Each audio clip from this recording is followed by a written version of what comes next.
Bonsoir ou bonjour à tous nos chers aspirants, à leur étincelle divine ou encore au réveil du soi authentique. Soyez les bienvenus au centre de l'éveil spirituel, une fois encore ici, Maître Brana, pour vous entretenir ce jour, cette fois-ci, sur la question que nous a posée un de nos aspirants, à savoir s'il est conseillé ou interdit à une femme enceinte de pratiquer l'alchimie sexuelle. Très bien. Nous allons commencer déjà par définir ce que c'est que l'alchimie sexuelle. L'alchimie sexuelle, normalement, se traduit comme une rencontre passionnelle entre deux partenaires. C'est une fusion ou une connexion avec l'autre et qui, en temps normal, est une harmonie plus ou moins qui se veut intuitive. C'est une forme d'osmose, donc de fusion vraiment inexplicable, mais généralement, je peux dire spirituelle. C'est-à-dire que c'est quelque chose que les deux, on est attirés tous les deux du plus profond de soi, qui veut donc dire que on est attiré émotionnellement, on est attiré mentalement et on est attiré spirituellement, donc en esprit. Et généralement, on se ressent l'un l'autre très fort.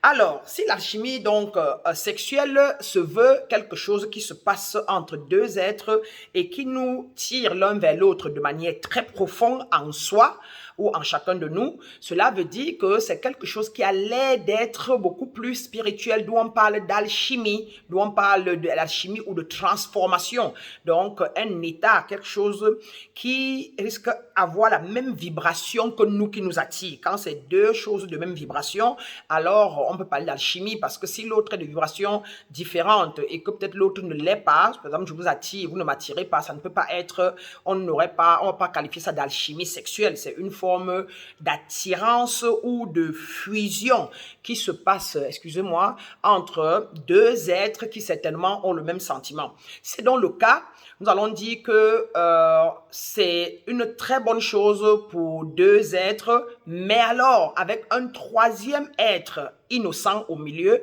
est-ce que cela vaille la peine de se faire?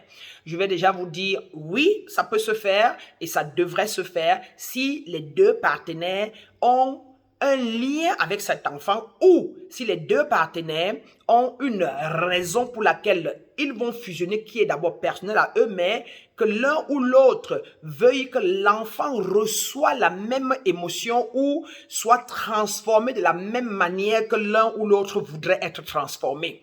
Ça veut dire que si vous êtes attiré, vous vivez avec votre mari, par exemple, qui est votre époux et que vous aimez, parfait. Parfait d'avoir une alchimie sexuelle dans laquelle l'enfant sera inclus parce que tout ce que les parents vivent, tout ce que les deux partenaires vivent, cette énergie-là qui est dans la femme vivra les mêmes vibrations, qu'elles soient négatives ou positives, qu'elles soient passionnelles, qu'elles soient amour ou quoi que ce soit. Donc, le degré de vibration à laquelle vous allez vibrer fera vibrer l'enfant. Donc, c'est une très bonne chose pour un couple et dont l'enfant est le leur et qui ont la même harmonie en eux pour l'enfant dont l'épouse porte.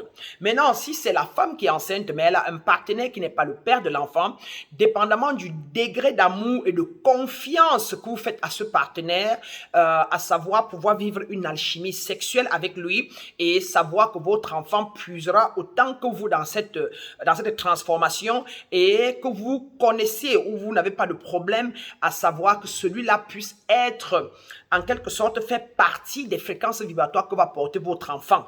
Alors, vous pouvez aussi vous adonner dans un acte pareil. Mais supposons que vous avez un partenaire que vous aimez bien et que vous pouvez vivre avec lui une fusion chimique de ce genre.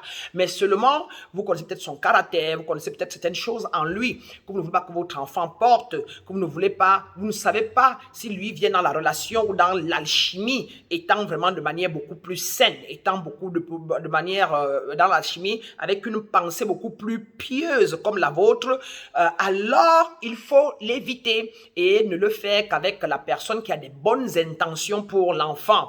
Car en sexualité, la sexualité est le moment où on crée une chimie, la chimie la plus forte qui est en fait devenir un avec son être supérieur, à savoir avec son étincelle divine. Voilà pourquoi c'est au moment où de l'orgasme que généralement on devient un avec sa nature élevée, et c'est à ce moment-là qu'on peut créer des miracles, qu'on peut planter quelque chose qu'on veut dans l'univers, qu'on peut penser à quelque chose qu'on veut, et à ce moment-là on lâche cela parce qu'à ce moment-là on l'envoie exactement parce qu'il n'y a plus de trouble. C'est un peu, si vous voulez, le paradis sur terre, c'est un peu le paradis du moment.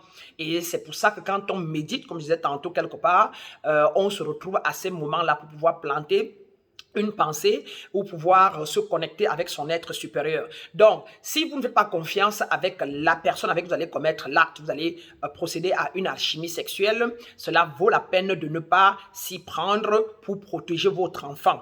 Mais si vous avez une confiance totale, si vous vous sentez bien dans la relation et vous avez confiance à la personne, alors vous pouvez vous y mettre, sachant que toutes les fréquences vibratoires que vous allez échanger dans l'acte sexuel, que vous allez porter dans l'acte sexuel, toute transformation qui va se produire en vous se produira aussi dans l'enfant. Donc voilà un peu la réponse sur cette question, et on doit donc protéger son enfant simplement quand on n'a pas confiance avec qui on doit pouvoir porter ce genre de sexe, on doit faire ce genre de fusion, et on ne peut se protéger soi-même aussi que dans le même sens. Donc faire les rapports sexuels quand on n'est pas enceinte et avoir une fusion ou une alchimie sexuelle n'est pas aussi différente que la porter ou la faire avec le bébé. Sauf que dans l'autre cas, il n'y aura qu'une seule personne qui tirera avantage ou alors qu'il perdra assez d'énergie. Et dans le cas de l'alchimie sexuelle, nous aurons affaire à deux entités, mais dont l'un ou l'autre est protégé et porté par l'autre.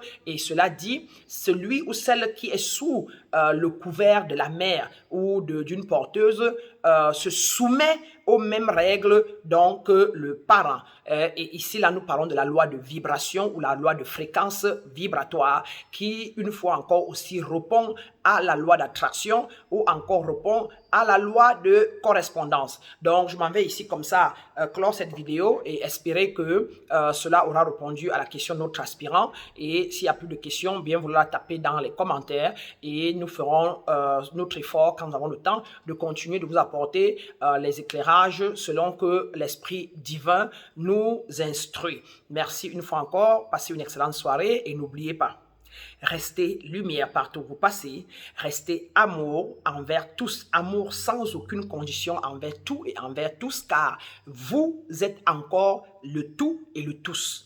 Nous sommes tous unis, nous ne sommes qu'un seul. L'air là qui sort en moi est omnipotent, omniprésent, omniscient, et c'est le même air qui sort de toi, et c'est le même air qui est entré dans le ventre de ta maman et qui est entré dans le ventre de ma maman. Et cette chair ne sont que les repas que j'ai mangés et autant que toi. Nous formons donc un.